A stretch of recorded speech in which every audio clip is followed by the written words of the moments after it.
Oi! Antes de eu começar a minha história, se vocês não gostam de bullying e de escutar histórias tristes, definitivamente esse vídeo não é pra você. Mas se você gosta e quer escutar o que o bullying fez comigo, ouça a minha história. Bom, eu me chamo Luana e eu tinha 11 anos.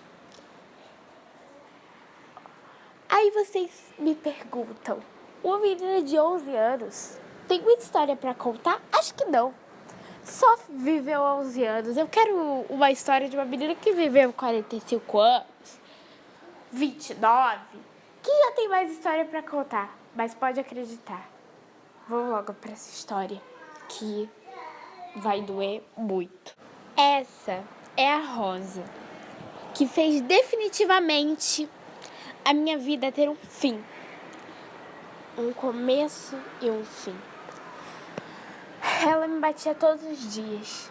Não aguentava essa pressão. Ela me batia, me chamava de gorda, me falava que eu não devia estar aqui. E como eu não era forte, eu não aguentava. Doía tanto dentro de mim. Eu não estava preparada para isso. Essa daqui é minha mãe, ou pelo menos era. Ela se chamava Larissa. Eu adorava ela, porque nosso pai, na verdade meu pai, ele nos abandonou quando eu era bem pequenininha, tinha 1 ano de idade. E ela começou a cuidar de mim. E ela nunca se rendeu, sempre com os seus cabelos. Ela definitivamente nunca mais cortou seus cabelos, porque o meu pai amava ela com os cabelos cortados. E ela decidiu deixar os cabelos delas crescerem e voarem pelo vento. Ela dizia que isso significava a liberdade dela. E eu achava isso magnífico. Mas teve um certo dia que ela ficou com uma doença. E acho que vocês já sabem qual é. Câncer.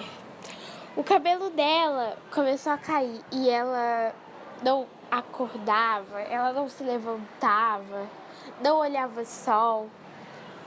Quando amanhecia, ela não levantava. Quando anoitecia, ela não acordava. Ela não acordava nem de dia nem de noite. Eu já estava rezando para que ela melhorasse. Mas a vida não é de maravilhas, né? Teve um certo dia que eu estava no meu quarto, até que eu vi um barulho forte de uma pancada no chão. Quando vi, a minha mãe tinha levantado e caído no chão. Ela tinha caído dura. Eu não acredito. Eu liguei pro hospital chorando. Eu não estava acreditando que isso ia acontecer comigo. E levamos ela pro hospital, é claro. Enquanto a minha mãe estava sendo atendida, eles me deixaram numa sala trancada, sem janela, sem porta, sem nada. Na verdade tinha até que porta, só que a porta era muito assustadora. Parecia que Respira, não chora, não chora. Quem saísse de lá, parecia de quem saísse de lá teria uma notícia ruim. E era exatamente isso. Quando os médicos chegaram, eles falaram que infelizmente minha mãe tinha falecido. O câncer estava muito alto, num grau bastante alto. Eu comecei a chorar, fiquei paralisada. Não conseguia me mexer, só as lágrimas caindo pelo meu rosto, pelo meu corpo. Então quer dizer que eu tinha virado órfã. Sim. Quando eu cheguei no orfanato, a moça do orfanato, ela era muito boazinha. Só por um segundo. Entrou, falou que eu seria adotada, depois entrou na diretoria, que era a diretora do orfanato, onde a diretora do orfanato ficava, né? E as duas começaram a rir da minha cara. Eu comecei a ficar nervosa, tipo assim, o que será que aconteceu? E elas estavam rindo de mim porque eu era órfã. eu não sabia se todo mundo passava por isso. Todas as pessoas, todas as crianças do orfanato passavam por isso. Mas eu passei e eu comecei a chorar na porta do orfanato. Tipo assim, ninguém ia me adotar. Eu já sabia disso, mas não precisava deixar tão óbvio. Eu andava pelas ruas, eu escutava as pessoas falando: olha ali, olha a órfã. Olha, melhor não falar isso pra ela não, senão ela vai tacar um poste na sua cara. Ah, não, gente, ela é fraquinha, ela é feia, ela é burra. Não tem mãe, não. E com essas palavras na rua, eu chorava. Eu derramava as minhas lágrimas. Eu não conseguia, eu ficava sufocada. Não me sentia bem. Eu não queria mais estar ali naquele momento. Mas tudo isso começou a piorar. Quando eu deitava na cama do orfanato, eu ficava escutando as crianças do orfanato falando de mim. Falando que eu não teria mãe e que eu nunca seria adotada. Isso pesava o meu coração demais. Eu chorava em todo canto. Diziam que nunca seria adotada, porque eu tinha aqueles cabelos pretos. E falavam sempre que os meus cabelos pretos eram horríveis. Minha mãe sempre achou os meus cabelos maravilhosos. Ela sempre disse que eu devia soltar eles. Mas eu prendi, porque era o que eu sentia. Minha mãe dizia que eu tinha que deixar o meu cabelo preso se eu me sentisse presa e solto se eu me sentisse livre. Mas eu estava me sentindo presa dentro dos meus sentimentos e dentro das pessoas que não me amam. Parece que eu estava dentro de um quadrado e estava escutando tudo. Eu não aguentava mais. Teve um dia que eu desmaiei e me levaram para o hospital.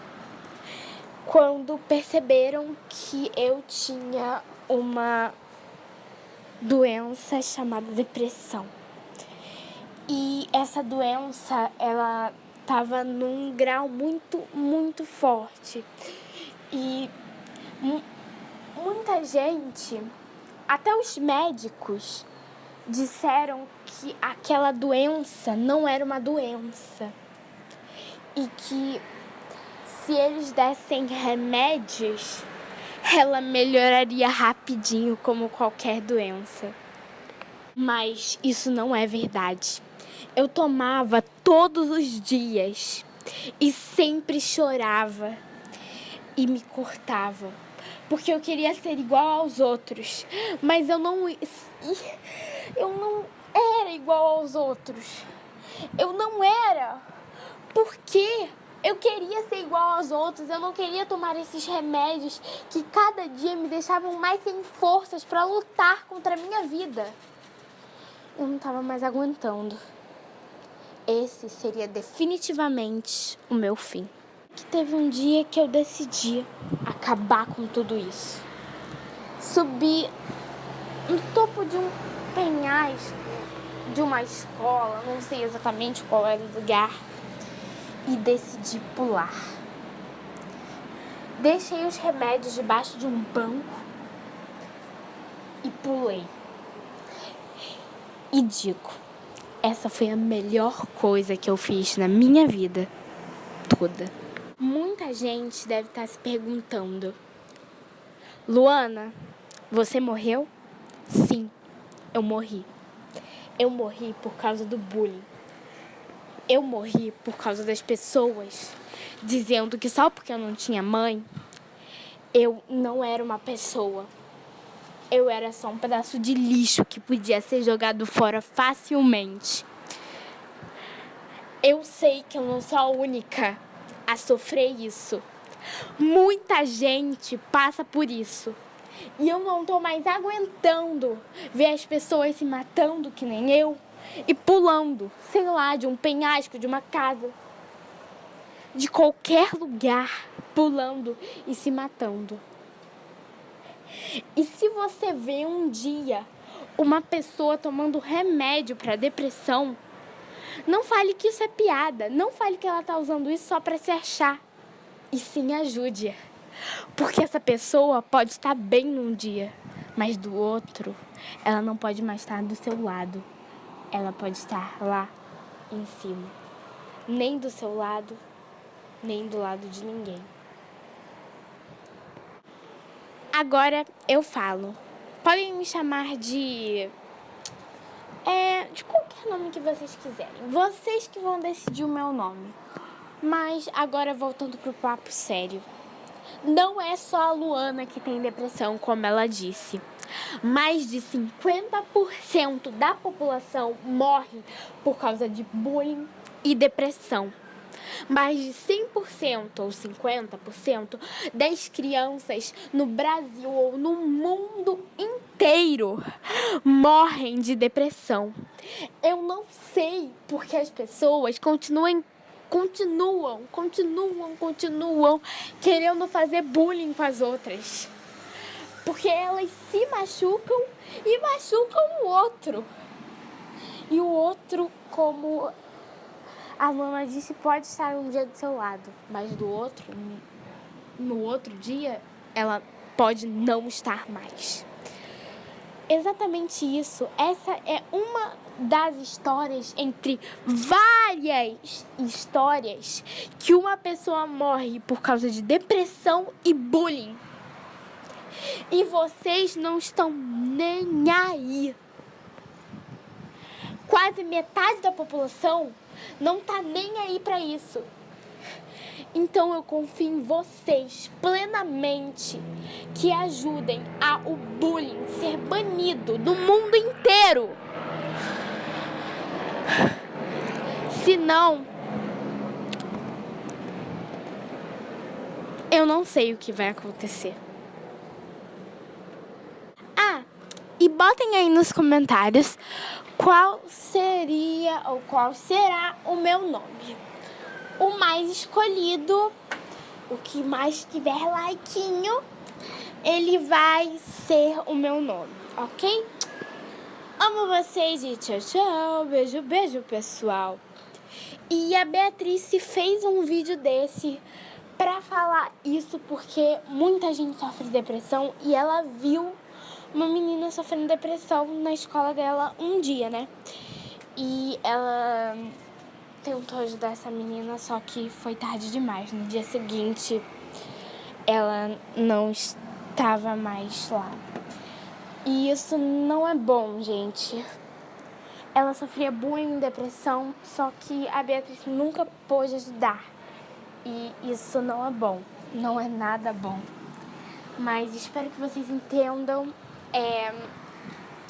E da próxima vez que você vê uma pessoa assim, não julgue, ajude-a.